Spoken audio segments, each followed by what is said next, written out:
Lenyapnya satu hukum Islam dari kehidupan umat seringkali membuat hukum tersebut dianggap tidak wajib, bahkan malah dianggap tidak ada.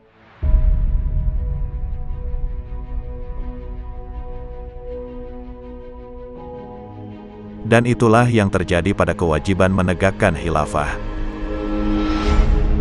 Mungkin bisa jadi suatu saat ketika orang sudah tidak lagi sholat, maka hukum melaksanakan sholat akan diperlakukan sama, dengan alasan sudah tidak ada lagi yang melaksanakan sholat. Sungguh alasan ini adalah alasan yang sangat terlalu dan mudah dipatahkan. Tapi, ya begitulah kondisi saat ini, ketika virus sekulerisme sudah menyebar di tengah-tengah kaum muslimin. Setelah 100 tahun institusi khilafah diruntuhkan oleh tokoh sekular Turki dan juga sebagai antek Inggris keturunan Yahudi yaitu Mustafa Kemal, kewajiban menegakkan khilafah ini seolah asing. Padahal, kalau mau jujur, kewajiban menegakkan khilafah ini telah banyak dibahas oleh para ulama salaf. Menegakkan khilafah sebagai mahkota kewajiban.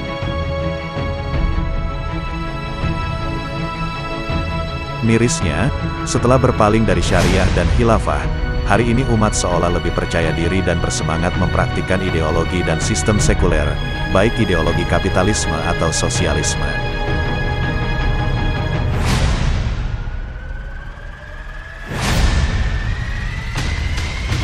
Padahal, kedua ideologi dan sistem selain Islam itu tidak pernah disinggung sedikitpun dalam pembahasan para ulama salaf.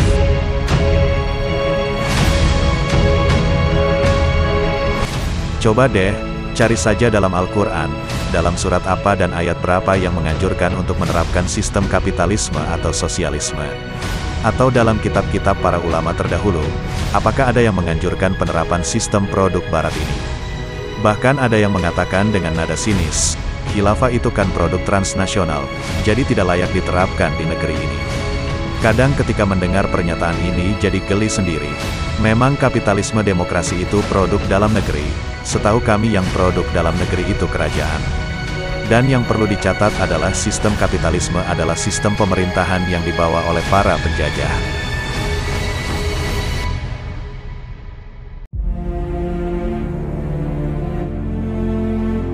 Hanya karena mendominasi pemikiran umat saat ini, keduanya dipandang agung. Keduanya bahkan dianggap lebih agung ketimbang ideologi dan sistem Islam. Padahal Nabi Muhammad SAW pernah bersabda, Islam itu tinggi dan tidak ada yang setinggi Islam. Hadis riwayat Al-Bukhari. Kewajiban menegakkan khilafah bukan saja telah lama dibahas oleh para ulama Ahlus Sunnah wal Jamaah, tetapi juga menempati pembahasan sangat penting. Khilafah disebut sebagai Taj al-Furud atau mahkota kewajiban atau dalam arti lain kewajiban yang paling agung dalam Islam.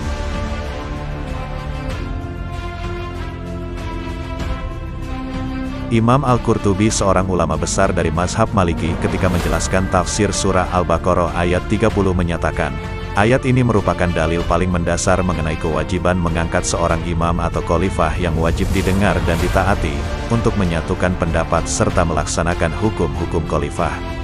Tidak ada perselisihan pendapat tentang kewajiban tersebut di kalangan umat Islam, maupun di kalangan ulama, kecuali apa yang diriwayatkan dari Al-Asham. Al-Asham sendiri adalah salah satu tokoh Mu'tazilah yang bernama asli Abu Bakar Al-Asham. Dialah tokoh yang menentang kewajiban mendirikan khilafah. Pendapat senada juga disampaikan oleh Imam Ibnu Hazm. Bahkan beliau menegaskan ketidakbolehan ada dua imam bagi kaum muslim pada satu waktu di seluruh dunia. Para ulama sepakat bahwa imamah atau khilafah adalah hukumnya fardu, dan keberadaan seorang imam itu merupakan suatu keharusan kecuali An-Najdat. Perlu diketahui kelompok An-Najdat berkeyakinan bahwa keberadaan seorang khalifah atau penguasa lain tidak diperlukan dalam agama jika anggota masyarakat mampu memelihara hubungan berdasarkan prinsip-prinsip agama. Mereka mungkin tidak membutuhkan seorang penguasa. Dan tentu saja pendapat mereka benar-benar telah menyalahi ijma' dan pembahasan mengenai mereka telah dijelaskan sebelumnya. Para ulama sepakat bahwa tidak boleh ada dua imam atau khalifah bagi kaum muslim pada satu waktu di seluruh dunia, baik mereka sepakat atau tidak sepakat, baik mereka berada di satu tempat atau berada di dua tempat. Imam Al-Jurjani dari mazhab Hanafi menyebutkan bahwa mengangkat imam atau khalifah merupakan kemaslahatan kaum muslim yang paling utama dan maqasid adin yang paling agung. Imam Alauddin Al-Qasani juga menyatakan, mengangkat imam atau khalifah merupakan kewajiban yang paling agung tanpa perselisihan di antara ahlul haq dan tidak ada nilainya perbedaan sebagian pengikut Qadariyah berdasarkan ijma' sahabat. Ada sejumlah alasan mengapa kewajiban menegakkan khilafah disebut sebagai mahkota kewajiban dan amal fardu yang paling agung, dan juga alasan kuat mengapa umat punya tanggung jawab besar untuk menegakkan kembali khilafah. Alasan pertama, kaum muslim telah diberi syariah Islam yang mulia dan sempurna untuk menata kehidupan mereka. Syariah Islam telah dijamin oleh Allah Subhanahu wa Ta'ala akan memberikan ketenangan, ketertiban, dan keberkahan. Sebaliknya, aturan hidup yang dibuat manusia telah banyak menimbulkan kerusakan. Kemuliaan syariah Islam ini tak mungkin bisa tegak dan terlaksana tanpa institusi penerapnya, yakni khilafah. Tanpa khilafah, banyak hukum Islam semisal muamalah, uqubat, sosial, bahkan hukum ibadah yang tak bisa ditegakkan dan dijaga. Jangankan membela nyawa seorang muslim, menindak orang-orang mengabaikan kewajiban sholat saja tidak bisa. Padahal sudah masyhur dalam kitab-kitab fikih adanya sanksi bagi orang yang mengabaikan kewajiban beribadah. Dan alasan yang kedua, umat membutuhkan pelindung, baik untuk menjamin kehidupan mereka maupun menjaga mereka dari serangan musuh-musuh Allah Subhanahu wa Ta'ala. Hari ini umat seperti hewan yang disembelih tanpa ada perlindungan dan pembelaan. Penderitaan umat di Palestina, Suriah, Myanmar dan Uighur hanyalah sedikit contoh. Mereka tak memiliki seorang pelindung dan penjaga dari pihak manapun. Mirisnya, negeri-negeri Islam justru dibelenggu nation state dan nasionalisme yang sempit. Mereka membatasi diri dari menolong sesama muslim di luar batas negara dan nasionalismenya. Para pemimpin dunia Islam juga tunduk pada aturan internasional buatan Barat. Mereka merasa puas dengan sekadar menampung pengungsi atau memberikan bantuan pangan dan obat-obatan. Namun, mereka seperti patung, terdiam saat melihat negeri-negeri kaum muslim di bumi hanguskan dan rakyat ditumpahkan darahnya. Padahal Rasulullah pernah bersabda, sungguh imam atau khalifah adalah perisai, orang-orang berperang di belakang dia dan berlindung kepada dirinya. Hadis riwayat Muslim. Juga beragam penghinaan terhadap Islam di tanah air seperti menyebut Islam agama arogan, tak ada yang memperkarakan. Hukum buatan manusia bungkam ketika Islam dinista. Penistaan tersebut bahkan dipandang sebagai bagian dari kebebasan berpendapat dan dijamin dalam demokrasi. Bandingkan dengan sikap Khalifah Abu Bakar terhadap kaum pembangkang zakat dan para nabi palsu.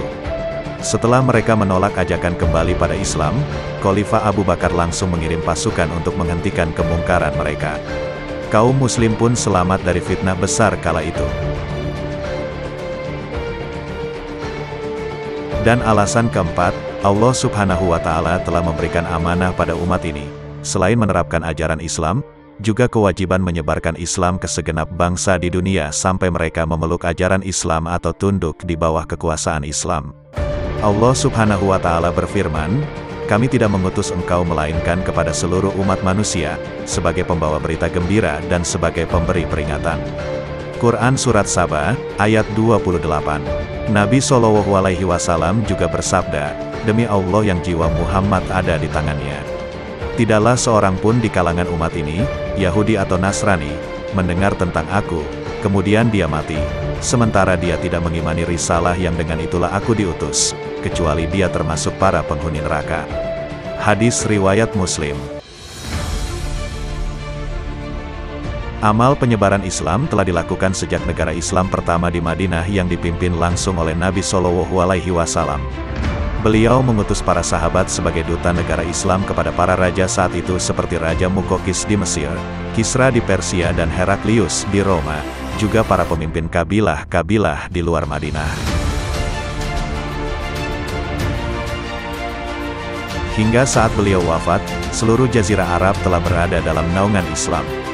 Pada era Khulafaur Rasyidin, penyebaran Islam terus berlanjut dengan dakwah dan jihad.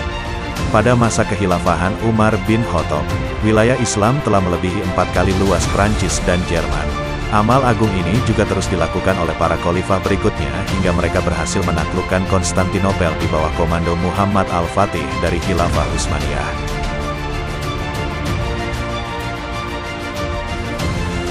Umat bertanggung jawab terhadap tegaknya kembali daulah khilafah. Melihat begitu banyak dan begitu jelas pendapat para ulama tentang kewajiban menegakkan khilafah, bahkan mereka menyebut khilafah sebagai kewajiban yang paling agung dan mahkota kewajiban, semestinya tak ada alasan lagi bagi umat untuk menghindar dari kewajiban tersebut. Para ulama yang menyampaikan penjelasan ini adalah para ulama muktabar Ahlus Sunnah wal Jamaah. Apalagi argumen yang bisa disampaikan untuk membatalkan kewajiban yang telah jelas dalam syariah. Apakah bisa kesepakatan sejumlah orang mengalahkan hukum syariah yang telah dipahami dan dijelaskan sedemikian terang oleh para ulama salafus syalih? Demikian pula terabaikannya hukum-hukum Islam, maraknya penistaan agama dan kezaliman yang terus-menerus ditimpakan pada umat. Semestinya semua itu menumbuhkan kesadaran bahwa hari ini tak ada yang melindungi umat dan menegakkan Islam. Para pemimpin dunia Islam sibuk dengan urusan dalam negeri mereka masing-masing. Sibuk mempertahankan kekuasaan mereka malah menjadi kaki tangan imperialisme barat. Sebenarnya kerusakan umat ini juga telah diingatkan dan dinasihati oleh Imam Malik. Tidak akan baik generasi akhir umat ini kecuali dengan sesuatu yang memperbaiki generasi awalnya. Maksudnya adalah, kalau mau melakukan perbaikan pada umat ini hendaknya harus merujuk pada orang terdahulu. Dalam hal ini adalah Rasulullah yang telah berhasil mengangkat derajat kaum jahiliyah. Dan satu-satunya sebab adalah dengan Islam itu sendiri. Bukan sistem Romawi maupun Persia yang kala itu menjadi imperium besar di dunia. Kerusakan umat hari ini hanya bisa diobati dengan apa yang dulu pernah menyelamatkan umat manusia, yakni syariat Islam yang diterapkan oleh institusi khilafah. Bukan dengan aturan dan sistem kehidupan lain yang bukan berasal dari Islam. Secara tegas Allah Subhanahu wa Ta'ala berfirman, "Jika kamu menuruti kebanyakan manusia di muka bumi ini, niscaya mereka akan menyesatkan kamu dari jalan Allah. Mereka tidak lain hanyalah mengikuti persangkaan belaka. Mereka tidak lain hanyalah mengira-ngira saja." Quran Surat Al-An'am ayat 116.